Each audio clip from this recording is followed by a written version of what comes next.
इस चंदन रेड्डी को इतना पीटा गया, इतना मारा गया, इतना मारा गया कि इसके दोनों कान के पर्दे फट गए।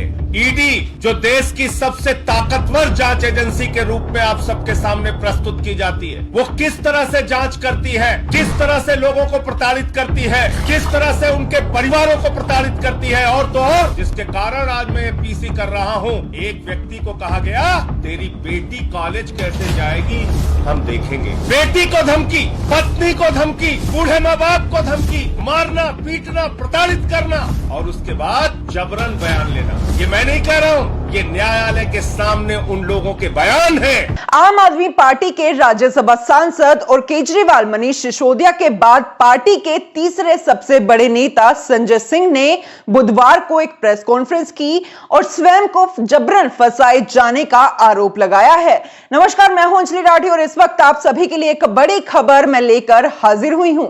शराब घोटाले में दिल्ली सरकार के पूर्व उप मुख्यमंत्री मनीष सिसोदिया इस समय ईडी की हिरासत में है। अब आम आदमी पार्टी के एक और काद्यवर नेता संजय सिंह पर भी इसकी गाज गिर सकती है। ईडी ने इस मामले में अदालत में पेश अपनी चार्जशीट में संजय सिंह को भी आरोपी बना लिया है। और आपको बता दें, ईडी चार्जशीट में अपना नाम आने पर संजय सिंह ने एक बड़ा खुलासा करते हुए क्या कहा है, आइए आप इस खबर में जानिए। आज जो मैं खुलासा करने जा रहा हूं वो बहुत चौंकाने वाला है और पूरी तरीके से साबित हो जाएगा कि ईडी वास्तव में झूठे, बेबुनियाद, बिना सिर पैर के केस बनाने पे लगी हुई है। कोई तथ्य नहीं, कोई प्रमाण नहीं, कोई बयान नहीं, झूठे केस बनाओ, झूठे केस दर्ज करो। पिछले कई दिनों से बार बार मीडिया में ईडी के माध्यम से मेरा नाम लिया जाता है। मैं बड़ा परेशान था, कई रात सो नहीं पाया, पूरा जीवन ईमानदारी से बिताया, पूरी ईमानदारी से 100% ईमानदारी से अपना जीवन बिताता हूं। मैं बड़ा परेशान हुआ कि जिस आबकारी नीति से मेरा कोई लेना देना नहीं, उसमें ईडी बार बार मेरा नाम क्यों ले रही है। अखबारों में, मीडिया में, टीवी चैनल पे खबरें क्यों प्लांट की जा रही हैं। जब खबर चली मीडिया में, मैंने जानकारी ली तो पता चला ईडी की चार्जशीट में मेरा नाम है। मैंने चार्जशीट खोजी, चार्जशीट में क्या लिखा है वो मैं आपको पढ़ के सुना रहा हूं। ये ईडी की चार्जशीट है, ईडी की चार्जशीट। इस चार्जशीट में कहा गया है कि 1/10/2022 को दिनेश अरोड़ा ने यह बताया कि अमित अरोड़ा की एक दुकान का ट्रांसफर, अमित अरोड़ा की एक दुकान का, शराब की दुकान का ट्रांसफर संजय सिंह के डायरेक्शन पर मनीष सिसोदिया ने किया। अब पहला सवाल होता है कि संजय सिंह कौन होते हैं डायरेक्शन देने वाले। लेकिन इस स्टेटमेंट में लिखा गया, इस चार्जशीट में लिखा गया कि दिनेश अरोड़ा ने ऐसा बताया कि अमित अरोड़ा की शराब की दुकान संजय सिंह के डायरेक्शन पर मनीष सिसोदिया ने ट्रांसफर की। इसका आबकारी नीति से कोई लेना देना नहीं, मैं आपको फिर क्लियर कर दूं। इस अमित अरोड़ा की कोई शराब की दुकान है जिसके ट्रांसफर करने की बात कही जा रही है।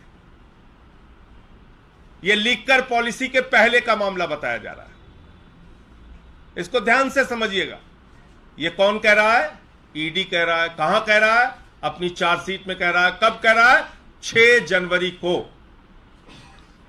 6 जनवरी को, यह तारीख याद रखिएगा, 6 जनवरी को जब ईडी अपनी चार्जशीट दाखिल करता है तो उस चार्जशीट में मेरा नाम लिखता है कि मेरे डायरेक्शन पर मनीष सिसोदिया ने अमित अरोड़ा की शराब की दुकान ट्रांसफर की।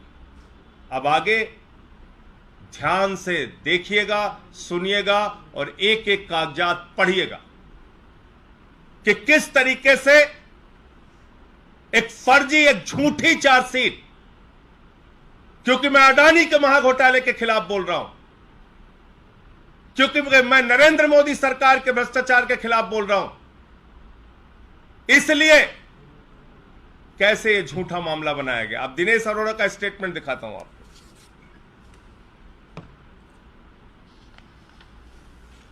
ये है दिनेश अरोड़ा का स्टेटमेंट जो ईडी ने दर्ज किया। ये चार्जशीट है 6 जनवरी वाली, और ये दिनेश अरोड़ा का स्टेटमेंट है। इस स्टेटमेंट में यह कहा जा रहा है कि एक्साइज कमिश्नर राहुल सिंह ने रूटीन वे में अमित अरोड़ा की दुकान का ट्रांसफर किया। इसमें संजय सिंह के नाम का कहीं कोई दूर दूर तक जिक्र नहीं। ईडी ने खुद जो 50 में बयान लिया दिनेश अरोड़ा का, उसमें संजय सिंह के नाम का कहीं कोई जिक्र नहीं। यह भी आपको उपलब्ध करा दूंगा। यह कब लिया गया? यह लिया गया 1/10/2022। जो चार्जशीट में डेट लिखी है वही डेट ईडी के द्वारा दर्ज किए गए बयान में लिखी है। अब और मजेदार बात आपको बताता हूं, देखिए कैसे झूठे मामले बना रहे हैं। अब न्यायालय के समक्ष जो सबसे तथ्यपूर्ण और सच्चा बयान माना जाता है, न्यायालय के समक्ष दिनेश अरोड़ा ने जो बयान दिया 164 का बयान, वो 164 का बयान क्या कहता है? वो 164 का बयान कहता है कि अमित अरोड़ा ने दिनेश अरोड़ा से जब ये ट्रांसफर की बात करी तो दिनेश अरोड़ा लिख रहा है कि मैंने इस बारे में ना डिप्टी सीएम से बात करी ना संजय सिंह से। ये देखिए, ये माननीय न्यायाधीश के सामने दिया गया दिनेश अरोड़ा का बयान है। दिनेश अरोड़ा कह रहा है कि मैंने इस बारे में ना डिप्टी सीएम से बात करी ना संजय सिंह से। आपके लीडर्स मेरे नॉलेज में लीकर कंजम्पशन के अगेंस्ट हैं, ये जोड़ रहा है। आपके नेता मेरी जानकारी के हिसाब से लीकर कंजम्पशन के अगेंस्ट हैं। ना डिप्टी सीएम पीते हैं ना संजय सिंह। ये बयान पढ़िए आप, इसकी कॉपी मैं आपको दूंगा अभी। देखिए कैसे झूठे केस बनाए। आगे लिख रहा है, अमित अरोड़ा इसको कह रहा है कि नए एक्साइज कमिश्नर आए हैं राहुल सिंह। राहुल सिंह को इस सीट पर मैं लेकर आया हूं, अमित अरोड़ा कह रहा है। और इसने अमित अरोड़ा ने राहुल सिंह से इनकी मुलाकात कराई, दिनेश अरोड़ा की। और फिर इसमें आगे तारीख दी हुई है। यह कह रहा है कि जब ये मुझे इंसिस्ट करने लगा कि आप डिप्टी सीएम से बात करिए, तो मैंने डिप्टी सीएम से कहा, तो डिप्टी सीएम ने कहा मैं देखता हूं। और 22-23 मार्च को राहुल सिंह का फोन आया कि आपका ट्रांसफर लेटर रूटीन वे में अप्रूव हो गया है। आपका ट्रांसफर लेटर रूटीन वे में, यानी कि पूरी प्रक्रिया का पालन करते हुए अप्रूव हो गया है। संजय सिंह ने कहा कि शराब घोटाले के एक आरोपी दिनेश अरोड़ा 164 के बयान में उनका नाम नहीं था, लेकिन बाद में अज्ञात तरीके से अरोड़ा के बयान के आधार पर उनका नाम शराब घोटाले के आरोपियों में शामिल कर लिया गया और 6 जनवरी 2023 को ईडी की चार्जशीट में उनका नाम आ जाता है। उन्होंने कहा कि ईडी के पास मेरे खिलाफ कोई बयान नहीं है, तो वह किसके कहने पर उनको बदनाम कर रही है। हालांकि उन्होंने यह भी कहा कि वे ईडी के अधिकारियों के खिलाफ मानहानि का मुकदमा भी करेंगे। तो चलिए अब आपको बताते हैं कि अगर संजय सिंह पर कोई कार्रवाई होती है तो आम आदमी पार्टी पर इसका क्या असर पड़ेगा। संजय सिंह के ऊपर कोई कार्रवाई अगर होती है तो इससे आम आदमी पार्टी की राजनीति को गहरा धक्का लगेगा। वे पार्टी के बड़े नेता है और विपक्षी गठबंधन में पार्टी की भूमिका की बातचीत के लिए पार्टी की तरफ से वे ही अगुवाई करते हैं। तो ये थी एक बड़ी अपडेट, बड़ी खबर। आप सभी से अपील रहेगी कि इस वीडियो को आप ज्यादा से ज्यादा शेयर जरूर कीजिएगा।